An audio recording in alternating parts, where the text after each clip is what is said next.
안녕하십니까, 이현율입니다. 오늘은 타파 태풍 영향으로 비가 많이 오고 있습니다.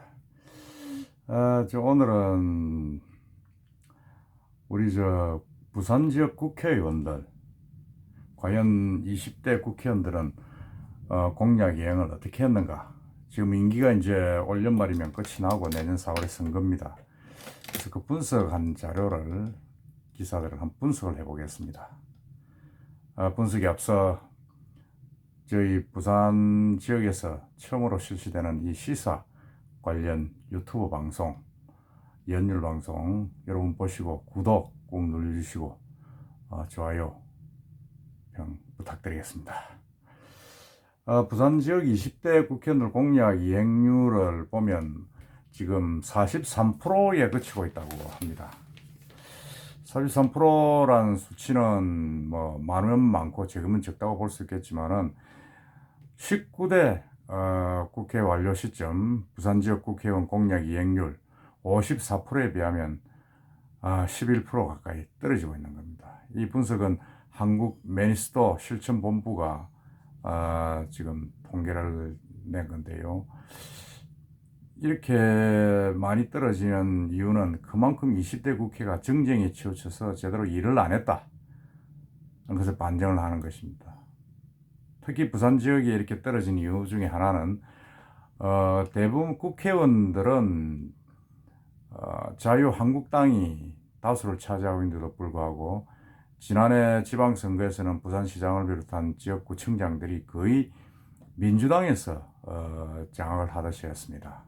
그러다 보니까 이게 국회의원과 지역 구청장들 이렇게 사업 추진하는 데 공약 사업을 추진하는 데서 손발이 안 맞았다 는 그런 분석도 있습니다. 구체적으로 한번 들어가 보면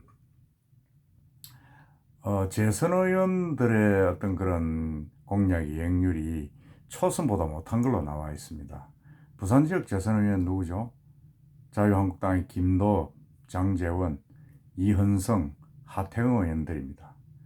이분들은 88개 공약 중에서 27개만 완료해가지고 31%의 이행률을 기록을 하고 있습니다.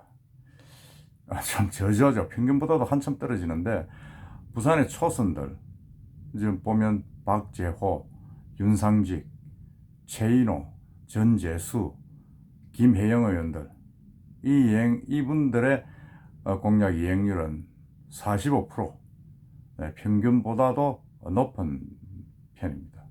73개 중에 공약을 해서 33개를 이행을 했습니다. 이렇게 최선들이 초선보다 이 공약 이행률이 낮다. 참 이해가 잘 안 되죠. 이해가 안 되는 반면 또 보면 그 재선 의원들 그 네 분들은 다 자유한국당 소속이고 초선들 소속은 민주당입니다. 좀 아이러니하게 부산은 이런 역대로 자유한국당의 어떤 텃밭이었는데 또 이런 또 민주당 국회의원들이 열심히 한다는 그런 결론을 우리가 읽을 수가 있습니다. 이거는 거꾸로 이야기하면 초선이 일을 잘했다기보다는 재선이 일을 안 했다는 겁니다. 공약 관리에 실패를 했다는 거죠. 최근에 보면 김도읍, 장재원 뭐 이런 의원들은 조국 정국이나 법사위 의원들로 얼마나 정치적인 활동을 열심히 했습니다. 매스컴에 엄청나게 많이 탔죠. 또 이현성 의원은 얼마 전에 또 삭발까지 했습니다. 하태경 의원은 바른민주당 소속 의원인데 또 당내 분규류에서 제명까지 당하고 그런 적이 있습니다. 이분들의 특징을 보면 중앙정치에는 아주 열심히 정말 그 전 언론에 빠지지 않도록 방송에 빠지지 않게 얼굴을 내비치면서 열심히 하고 있다. 그런 특징이 있습니다. 그 반면에 지역 공약은 못 챙기고 있다는 그런 결과가 나오고 있습니다. 뭐 중앙정치 하다 보면 지역정치 소홀히 할 수도 있겠지만은 너무 실적이 저조하다. 초선보다 더 못해서는 안 되지 않느냐. 초선의 박재호, 윤상직, 최인호, 전재수, 김혜영 이분들은 초선이기 때문에 조용히 있는 부분도 있지만은 사실은 지역을 파고 지역민들한테 파고 들어간다는 그런 여론이 많은 분들이지 않습니까? 그래서 이런 부분들이 재선이 과연 이렇게 초선보다 일을 안 했어야 되겠느냐 하는 부분이 있고, 이런 이야기도 또 역설적으로 3선 이상, 3선 이상, 3선 이상 부산의 3선 이상이 누구죠? 김영춘, 김세연, 유재중, 이진보 의원이 3선입니다. 그리고 조경태, 유기준, 김정은 의원 4선이죠. 4선이고 김무성 의원은 무려 6선입니다. 이 3선 이상 국회의원들은 이행률이 50%에 달합니다. 117개 공약 중에서 59개를 이행을 한 걸로 나타나죠.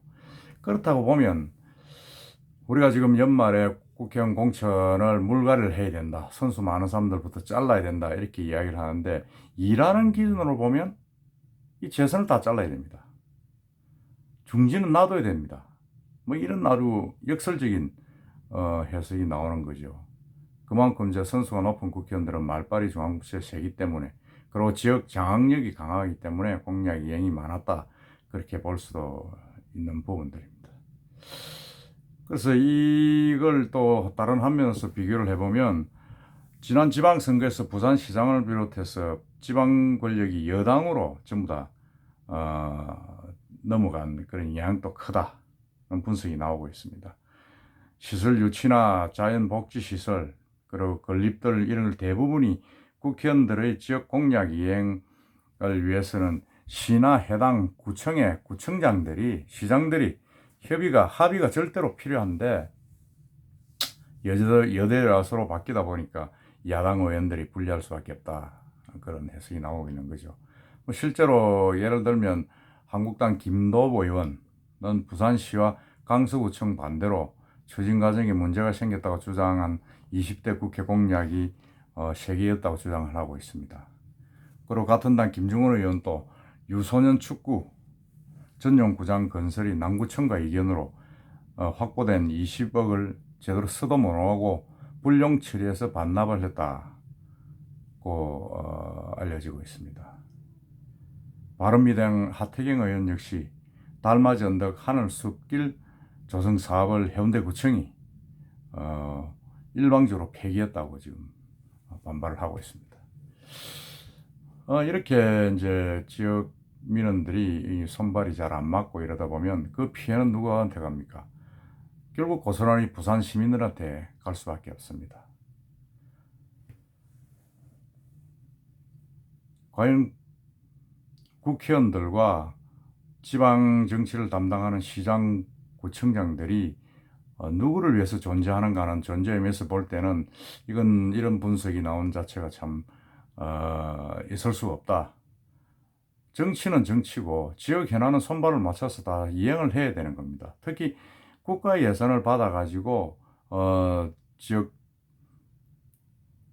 구청이나 시청의 어떤 그런 비협조로 불용 처리되고 넘어가는 이런 부분들은 정말 이건 있을 수가 없고 국감 과정에서도 한번 따져봐야 될 일이 아닌가 하는 그런 생각이 듭니다. 어쨌든 우리 부산 지역의 이제 국회의원들도 내년 4월이면 이제 다시 심판을 받게 됩니다. 중앙정치 물론 열심히 해야 됩니다, 국회의원들이. 그렇지만 지역 민원, 지역 민생을 또 소홀해서는 다음 국회의원 선거에서 표 얻기는 난감할 것입니다. 여러분들이 정치로서 우리 민생을 도둑이고 우리 부산시를 발전을 하기 위해서는 여야 구분 없이 좀 더 손발을 맞춰서 발전을 하는 그런 보기 좋은 모습을 민생 문제 해결, 경제 문제 해결에서는 보여준다, 이렇게 생각을 합니다. 내년 4월 총선에서 과연 이런 결과에 대해서 부산 시민들이 얼마나 어떤 판단을 내리실지 우리가 준엄하게 한번 지켜봐야 될 필요가 있다는 생각을 합니다. 저도 앞으로 남은 공약 기간 동안, 선거의 앞둔 기간 동안 과연 국회의원들이 얼마나 많은 우리 부산 지역에 기여를 하고 또 부산 시민의 민원을 위해서, 해결을 위해서 나서는지 제가 또 체크를 해보겠습니다. 오늘은 20대 지역 국회의원들의 어떤 공약 이행 실적 너무 주저하다는 걸 한번 말씀드리면서 국회의원과 시장, 군수, 구청장들의 어떤 손발, 당이 다르다고 해서 엇박자나는 이런 일은 없어야 되겠다 하는 부분을 지적을 하면서 부산 발전을 위해서 우리 정치권들이 여야 구분 없이 손잡고 나서 주시기를 간곡히 바라는 바입니다. 감사합니다.